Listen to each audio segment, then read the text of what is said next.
Lot 248 from our auction is from David Wojnarowicz, titled On the Prowl series, number 2, shot in 1978. Here we have a figure of a man drinking a soda on what appears to be either a pier or an formerly abandoned spot in New York City in 1978. He's casually looking away from the photographer and enjoying his cold drink. Wojnarowicz's depiction and capturing of gay men in the 1970s were an earnest depiction of their daily lives.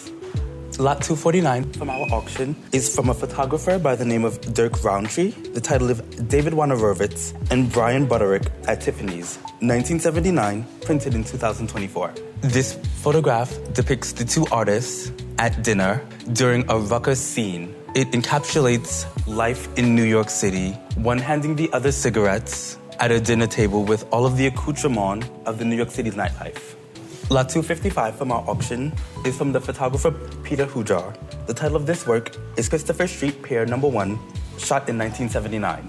This scene depicts the Christopher Street Pier in 1979 with two main figures interacting with each other and groupings of men throughout the pier. The piers in the late 70s and 80s were a hotbed of action and communication, nightlife, day life, community for the LGBT community in the 70s and 80s. The piers look much different than they do today. They were abandoned fisheries, abandoned meatpacking plants, and abandoned sanitation plants.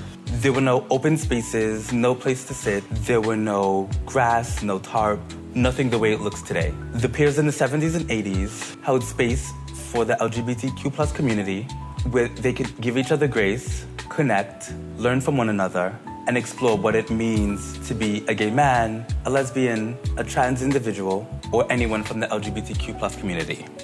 Hujar's documentation of this life encapsulates a moment in time that has since then changed and now evolved to something even greater.